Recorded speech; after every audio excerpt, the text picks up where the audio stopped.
ประเทศไทยกรมประชาสัมพันธ์คณะกรรมการบริหารกองทุนน้ำมันเชื้อเพลิงมีมติปรับขึ้นราคาขายปลีกน้ำมันดีเซลเป็น33 บาทต่อลิตรมีผลวันนี้หลังราคาตลาดโลกพุ่งสูงเป็นประวัติการณ์จากวิกฤตตะวันออกกลางและเพื่อป้องกันการลักลอบขนน้ำมันออกนอกประเทศนายพรชัยจิรกุลไพศาลผู้อำนวยการสำนักนโยบายและแผนสำนักงานกองทุนน้ำมันเชื้อเพลิงเปิดเผยผลการประชุมคณะกรรมการบริหารกองทุนน้ำมันเชื้อเพลิงหรือกบน.ว่าที่ประชุมมีมติให้ปรับลดอัตราชดเชยราคาน้ำมันดีเซลลงส่งผลให้ราคาขายปลีกน้ำมันดีเซลในวันนี้ปรับขึ้นไปอยู่ที่33 บาทต่อลิตรสาเหตุสำคัญมาจากสถานการณ์ความตึงเครียดในตะวันออกกลางหลังเกิดเหตุโจมตีอิหร่านส่งผลให้ราคาน้ำมันดีเซลตลาดสิงคโปร์พุ่งสูงขึ้นอย่างรุนแรงจาก92เหรียญสหรัฐไปแตะที่223เหรียญสหรัฐต่อบาร์เรลซึ่งถือเป็นสถิติใหม่ส่งผลให้กองทุนน้ำมันต้องแบกรับภาระชดเชยสูงถึงเดือนละ 70,000 ล้านบาทจึงจำเป็นต้องปรับราคาเพื่อรักษาเสถียรภาพและสภาพคล่องของกองทุนไว้นอกจากนี้การปรับราคายังเพื่อสร้างสมดุลกับประเทศเพื่อนบ้านโดยเฉพาะมาเลเซียที่ราคาน้ำมันดีเซลดีดตัวสูงถึง38 บาท 70 สตางค์ต่อลิตรแล้วหากไทยยังคงราคาต่ำเกินไปจะเสี่ยงต่อการลักลอบนำน้ำมันออกนอกประเทศและการกักตุนเก็งกำไร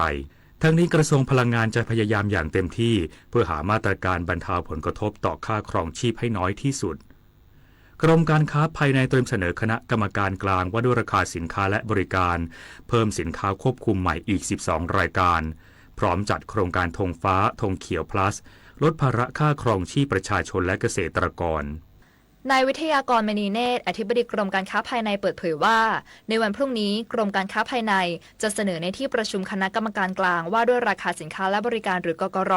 ปรับทบทวนและเพิ่มสินค้าควบคุมใหม่จำนวน25รายการโดยแบ่งเป็นการทบทวนสินค้าเดิมและเพิ่มมาตรการกำกับดูแล13รายการและเพิ่มสินค้ารายการใหม่เข้าบัญชีสินค้าควบคุมอีก12รายการอาทิเม็ดพลาสติกรวมถึงสินค้าหมวดอุปโภคบริโภคที่ใช้ในชีวิตประจำวันซึ่งจะทำให้มีสินค้าที่อยู่ในบัญชีควบคุมทั้งหมดเพิ่มจาก59รายการเป็น71รายการโดยภายหลังการประชุมจะมีการเสนอให้คณะรัฐมนตรีเห็นชอบในสัปดาห์ถัดไปส่วนมาตรการสนับสนุนค่าครองชีพจะปรับรูปแบบในช่วงวิกฤตโดยจัดมหกรรมธงฟ้าจำหน่ายสินค้าราคาประหยัดจากเดิมที่จะจัด60ครั้งภายใน1ปีปรับเป็นจัด60ครั้งภายในเดือนสิงหาคมนี้พร้อมเตรียมขอเพิ่มงบประมาณช่วยเกษตรกรและจัดสรรปุ๋ยราคาประหยัดให้กับเกษตรกรทั่วประเทศยืนยันว่าสินค้าปุ๋ยและอื่นๆในประเทศไทยยังเพียงพอต่อการใช้งานถึงเดือนพฤษภาคมนี้ปุริมปัสโสภาภาครายงานกองทัพบกเตรียมพร้อมตรวจเลือกทหารกองประจำการปีนี้กว่า 84,000 นายยืนยันทุกขั้นตอนจะเป็นไปอย่างโปร่งใสและวางแนวทางดูแลทหารใหม่อย่างรัดกุมไม่มีการซ้อมทรมานและก่อให้เกิดความสูญเสียพลตรีสมพล ปาลไทยรองผู้บัญชาการหน่วยบัญชาการรักษาดินแดนกล่าวถึงการตรวจเลือกทหารกองเกินเข้ารับราชการทหารกองประจำการประจำปี 2569 ระหว่างวันที่ 1 ถึง 12 เมษายนนี้ว่าปีนี้มียอดความต้องการทหารกองประจำการทั้งสิ้น 84,380 นายโดยขณะนี้มีผู้สมัครออนไลน์แล้ว 22,062 นายเหลือเรียกเกณฑ์ 62,318 นายโดยจะจัดสถานที่ตรวจเลือกอย่างเหมาะสมเพื่อให้การคัดเลือกเป็นไปโดยสะดวกและราบรื่นจัดให้มีช่องทางเร่งด่วนเพื่ออำนวยความสะดวกสำหรับผู้ที่มีความเจ็บป่วยทุกพลภาพมีการนำแอปพลิเคชันทางรัฐเข้ามาใช้จัดเก็บผลการตรวจเลือกเพื่อให้ประชาชนสามารถตรวจสอบผลการคัดเลือกได้อย่างรวดเร็วรวมทั้งมีการวางมาตรการป้องกันการทุจริตเกี่ยวกับการตรวจเลือกทหารเกณฑ์อย่างรัดกุมในทุกขั้นตอนทั้งนี้กองทัพบกยืนยันว่าการฝึกทหารใหม่ในปีนี้จะมีการดูแลทหารใหม่อย่างรัดกุมทุกด้านการฝึกการลงโทษต้องไม่ละเมิดสิทธิมนุษยชนไม่เข้าข่ายการซ้อมทรมานไม่นำไปสู่ความสูญเสียทั้งจากการถูกทำร้ายร่างกายหรือจากความเจ็บป่วยโดยเฉพาะโรคลมแดดปริญญวิทย์เปี่ยมสมบูรณ์รายงานน้ำมันทุกหยดมีค่ารู้ใช้รู้รักษาวันข้างหน้าไม่ขาดแคลนจบข่าวยุทธพรบานเย็นอ่านรับฟังข่าวครั้งต่อไปเวลา 7 นาฬิกาครับติดตามข่าวที่นำเสนอไปแล้วได้ที่ www.thainews.prd.go.th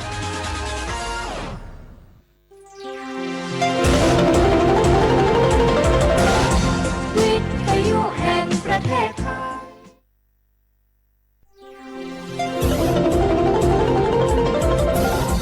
วิทยุแห่งประเทศไทยให้ค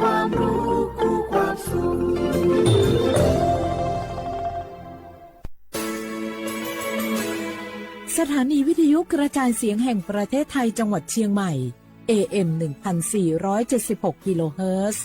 สถานีวิทยุภาคภาษาชาติพันธุ์แห่งเดียวในประเทศไทยที่มีความทันสมัยเชื่อถือได้สร้างอัตลักษณ์กลุ่มชาติพันธุ์สู่สากล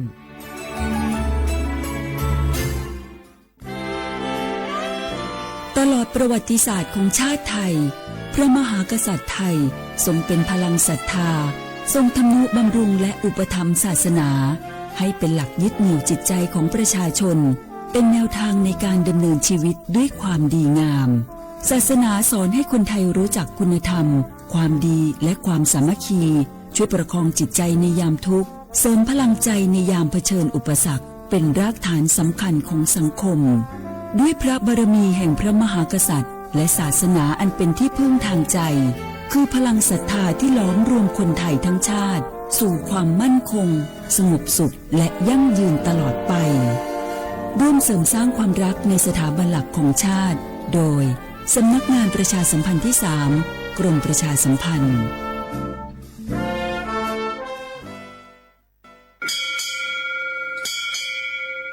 โอโบดาจ้า โอมิชอปเปอร์ เหมือซุงคา ปอกว่า ย้อซง โอดูธรรมา สถานีวิทยุภาษาชาติพันธุ์แห่งเดียวในประเทศไทย ทันสมัยเชื่อถือได้ แล้วพบกันที่สวทเชียงใหม่ AM 1476 กิโลเฮิรตซ์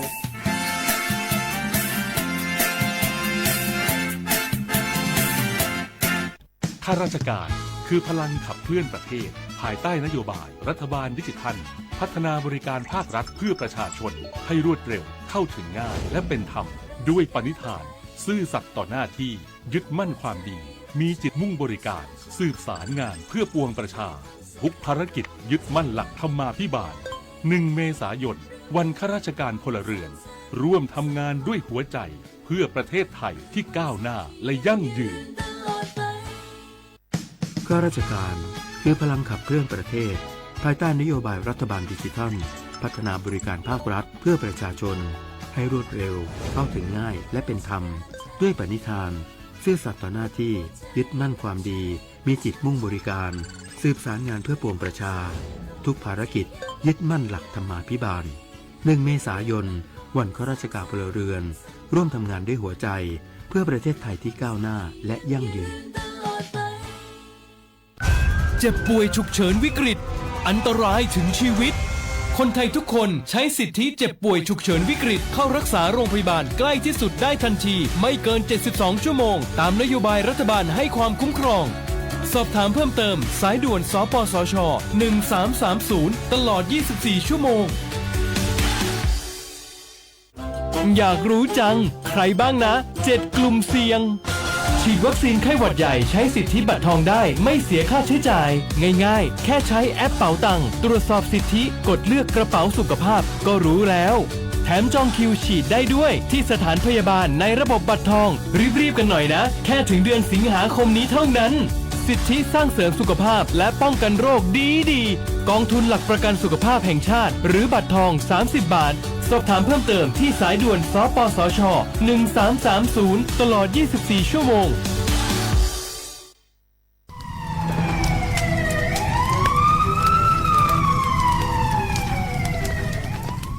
เชื่อว่าพวกมัน30,000เมียงงมันยาตัวคือชุบยาเมียงมางมันยาเซล้านหลายมันสิเปียหลงอ่ะ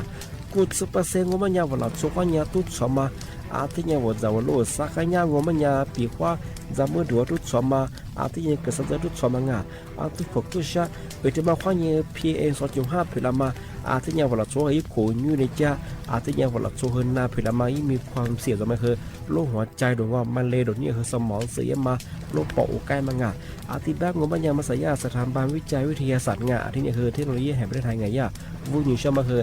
มาคือแต่คนแรกยี่จอละโคอัตุทัดสู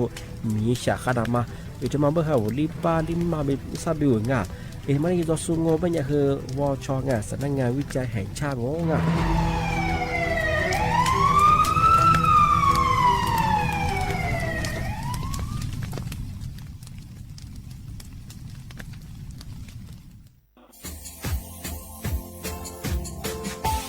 ชาว่าบราวัฒมาปีใหม่อาทิตย์ตาจินชามองมันยังไงอามุสาจังหวัดเชียงใหม่ค่อยถึงมาปีใหม่ปากไก่ฝรั่งอ่ะ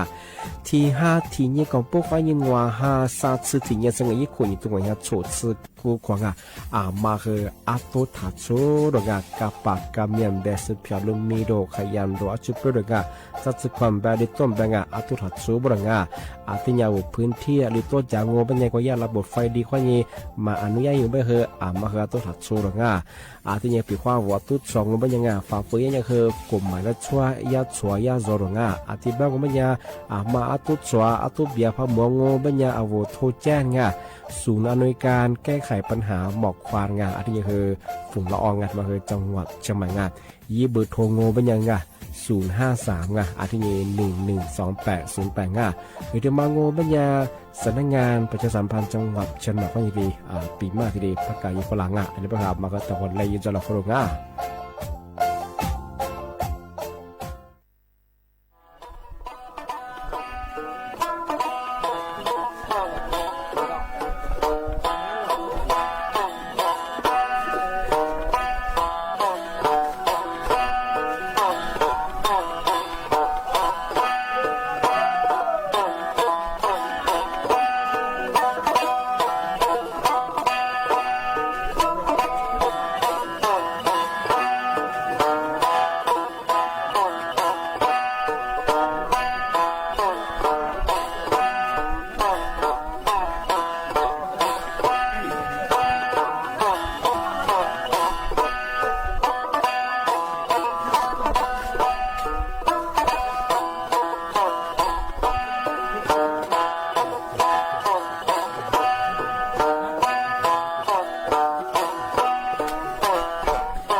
ร์ว่าเวลาว่างาสวัสดีปีใหม่ที่เรียกแบบฝรั่งงาที่เนี่ยคือลิสงโดดซื้อแต่ว่าเป็นเรางานในแนทโฉมโมควานีจิโมงานนี่มีทีก็คือหนาทีนี้ทีมังที่เบงมันยาวลิสงปากกากงปัญญาธาจิ้มหมายงานสถานีวิทยุงานกระจายเสียงแห่งประเทศไทยจังหวัดเชียงใหม่วิทยุโดยจะมองว่ากว่ายี่ระบบยา AM งายี่ความถี่งว่าถิโตลีฮาชิตโฉเข้ากว่าโดยจะที่ถ้าระบบไลฟ์สดไงฟิบูฮันยี่ไลฟ์สดจะมาคือจวงยี่ชื่อยี่เพลงว่าสวทเชียงใหม่AM 1476กิโลเฮิรตซ์ที่ดีบุญอย่างคือตัวเราที่ยิงนี่เนี่ยคือเชื่อความระเหยถึงมาปีเมื่อถึงมาซื้อจริงช่างซื้อเรื่องงบเป็นยังไงสุดแพ้เชื่อความว่าไงพัฒนาสุดระเหยแต่ปีเมื่อไงสำนักงานตำรวจแห่งชาติไงย่าแจ้งเตือนฝรั่งมังโง่เป็นยังไงมุสาตันนูตันนูยุปอจัวไปสิไงที่นี่คือทำไมเนี่ยมันสง่าที่ย่าสำนักงานตำรวจแห่งชาติกว่ายี่รูปภาพไงยูบวิดีโอส่งฝรั่งมังก็ไม่คือตันนูยุปอทุกคนมาคือเวลาวิดีโอคอลทีเลยีหลังวิดีโอคอลลาโทรศัพท์ช่วยลางเวลาทีเลสอบปักคันยังมังกุลีทีนั้นยังมังว่าสอนสวยยังมังที่เป็นยังครับคือจ้วงสิไงจ้วงก็ไม่ใช่คือเวลาฟุตบอลโอ้เจ๊เฉยยิงไงไปทำมังที่เป็นไม่ใช่ของมาที่เฉยพัดจิตโจมันยังไงมาคือที่เนี่ยลำมาลาวาเย่ไงเฉยของย่าตันนูแบบมังโง่เป็นยังไงตันนูชิดสืบพังโง่เป็นยังไงย่าตันนูเนี่ยคือว่าตรวจสอบไงเส้นทางการเงินที่เลยยีมันนะบ่โดยเฉพาะไงที่แบงก์มันยังเฉพาะไงมาคือฟุตบอลถ้าโอ้แบงก์ที่ถึงมาว่าเป็นยังปีว่าเจอสถานการณ์ที่ชื่อพัชจิตจวงโง่เป็นยังไงอันนี้คือเนี่ยมิชาชีแก๊งคอร์เซนเตอร์หลักชั่วมาคาโซกืดโซที่ห้องเนี่ยสวาตาเป็นยังไงยี่วุฒิมาโง่เป็นยังไงย่าเวลาฟุตบอลเดียงฟุตบอลโอเจมา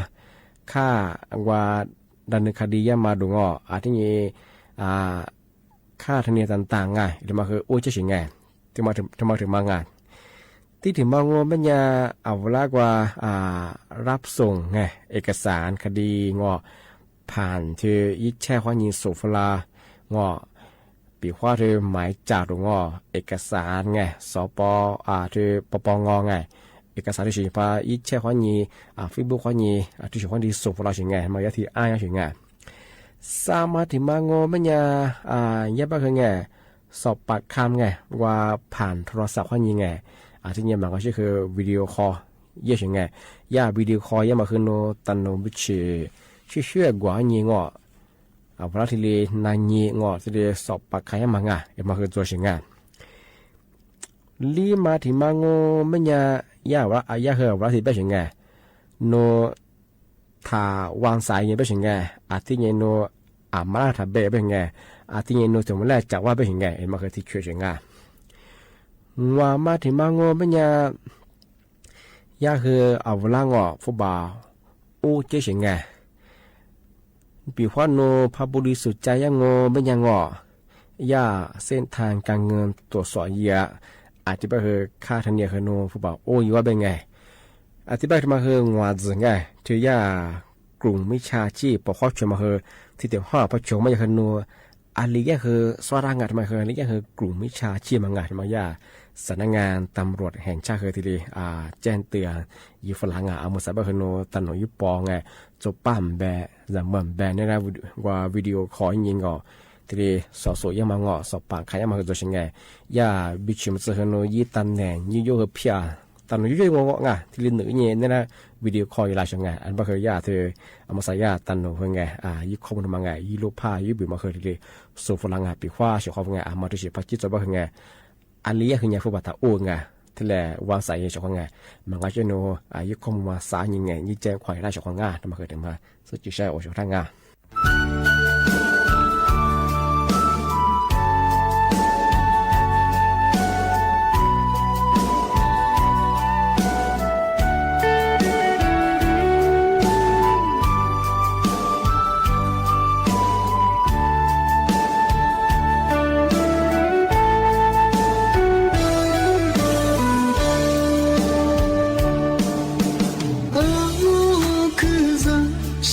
baza Te te tsu nu lai ngwa mo ma da Be te ma hi ni bu gu ma da Ko lo ji lo te kha Su ja be su ma che zo Su ne vu ku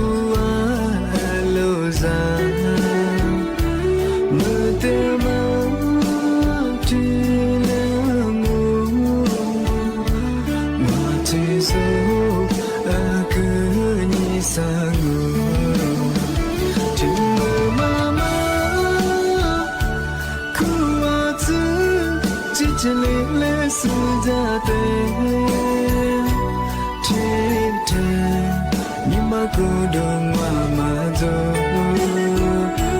go te be ka di za ma chim ma be la jin ku hi be wa lo tin yu za thi nya di chi nya di so lo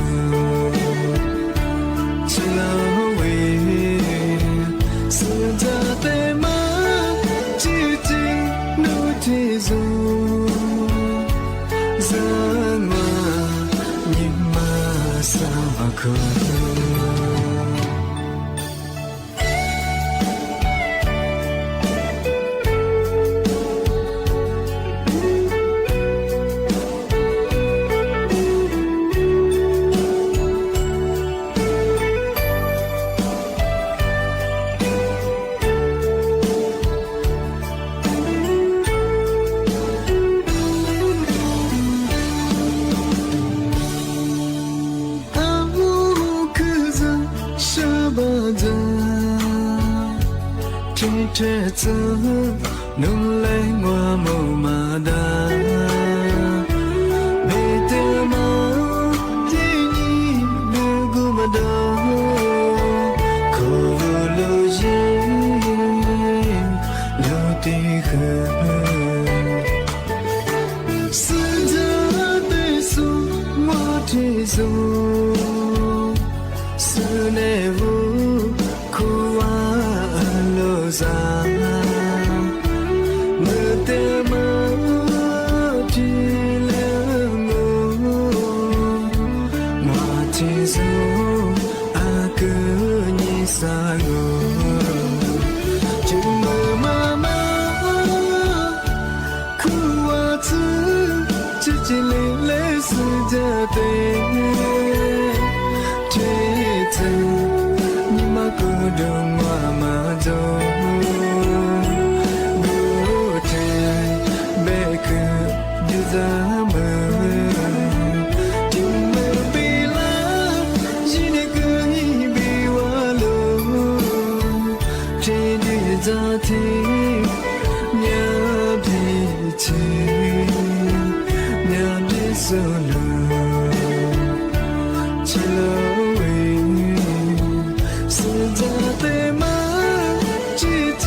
Nuni makubwa mwate,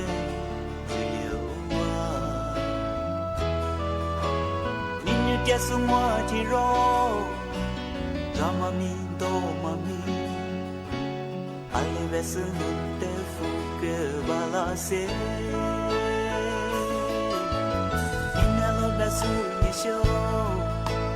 วันนี้แต่นูเซโล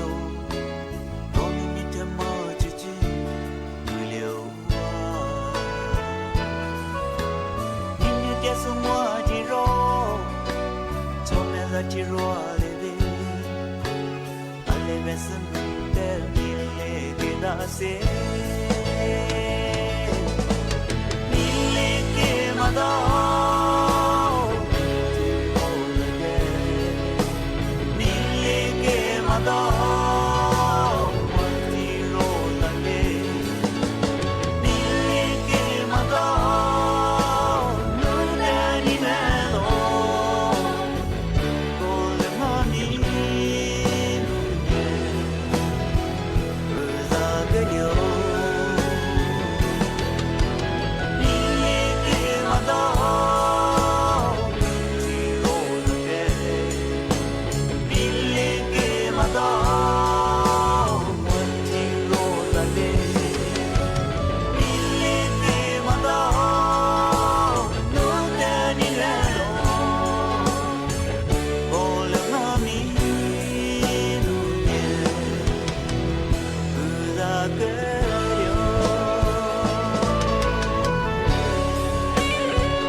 ที่รองามีเมียดีใจเจลาโลอะไรเบสโนเตมีเลเกดาเซมีเลเกมาดาที่โรลาเลมีเลเกมาดาที่โรลาเลมีเลเกมาดา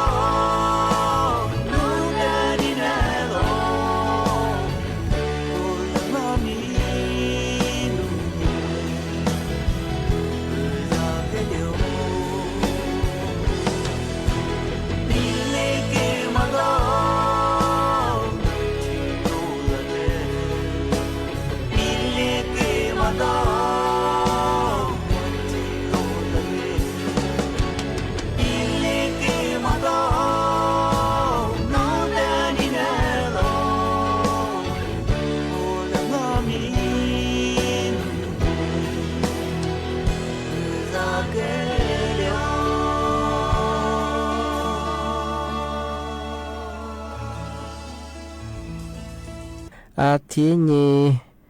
กรมอุตุนิยมวิทยางานที่มือกวยิสุเตยิสุมีฮิลุยจากว่าแต่ถึงมาปีมาช่างว่าชกดังไงย่าแจ้งเตยลำมันจะคือ4จังหวัดว่าไงยุที่มาคือจังหวัดแม่ฮ่องสอนที่นี่คือจังหวัดเชียงใหม่ไงจังหวัดเชียงรายลำพูนไงที่ลีเจ้ามันจะคืออัตยาฝ่ารับประสิงไงบางพื้นที่ยา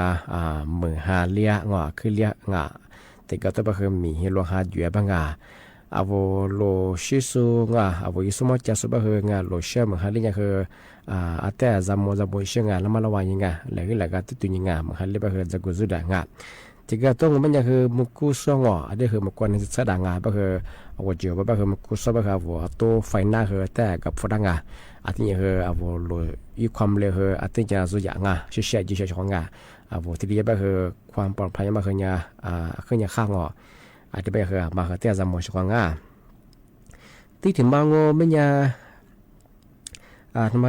สำนักงานตำรวจไง CIB คือประกาศแจ้งเตือนไงมาซามาจะมาเธอระบบออนไลน์ข้อนี้วูจาโซ มาเงาแต่กับกูยิงกับตัวสอยบ้างามาสับเฮกลุ่มมิชาชีแก๊งคอสิเตอร์งาลามาคาโซขึ้นอย่างทุยาจะจะมาเฮผู้บาก็แต่อุจินีจะซื้อมาโซโซบางคนชื่อจะซื้อสูเฮจะซื้อมาเกล้ามาเฮจวงที่ปัญญาวอะไรมาว่าบะเฮไงยินลาเฮแต่กับกูนี้กับตัวสอยบ้างาชิคอบงามาสับเฮเที่ยวระบบออนไลน์ข้อนี้ว่ามาเฮมยางว่าบะเฮกลุ่มมิชาชื่อเฮก็จะโซข้อจะโซมยาชิงบะเฮว่ามาเฮแต่กับกูนี้กับเชี่ยงชิคอบงาที่มาเฮถึงมาที่เลปีมาช่างมาอยากแสดงงานตำรวจเฮฝาดประกาศแจ้งเตือนไงเธอช้อปปิ้งเอาอะไรมาดูมังแล้วคือมุมมองข้อความสวัสดีครับ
茄子瓜也多少，来花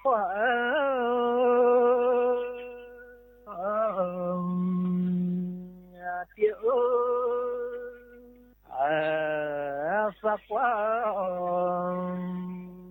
也难忘来月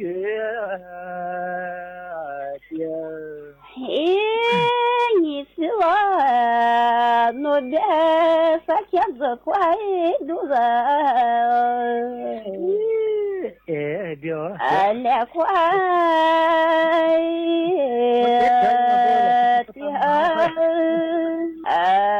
也瓜多少，来月哦，谢谢你呢，你我和子挂也就。你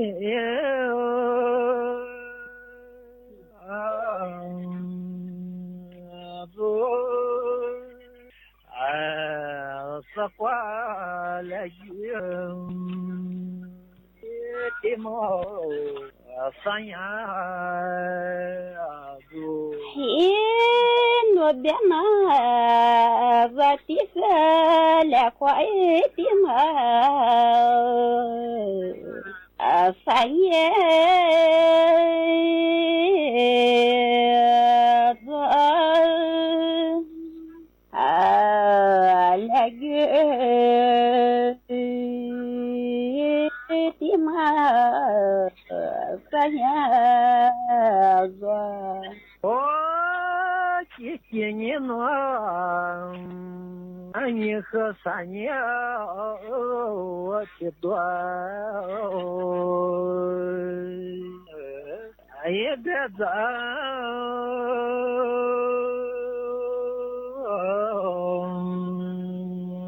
老三年也的苗。多谢了，嘿，你是我的翻译许多，别在了，翻译前面。多谢了，哦，谢谢你上，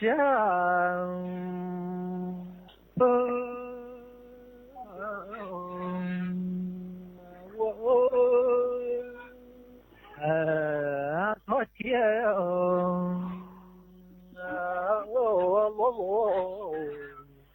撒花我。嘿，你是我努力的在梦不管我多点路也管我。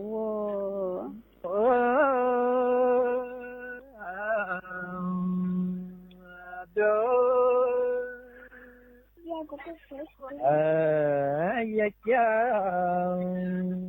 的我们呀的。我的那我的我的日子也过，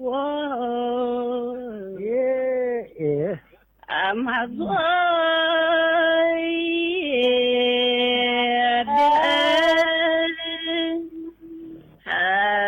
也讲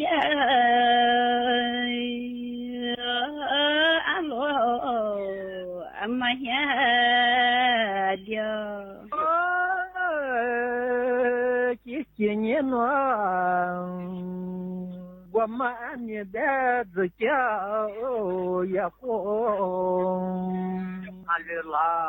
阿乐，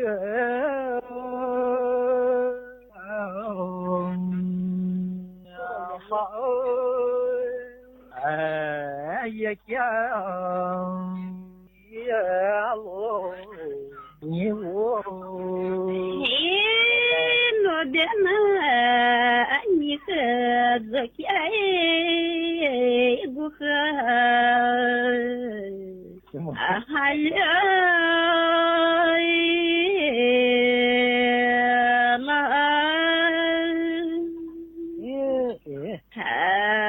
也家不和。是我了，哦， течениша,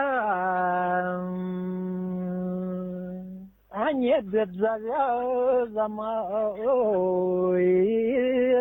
дня, а масса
คือเขาเสียเห็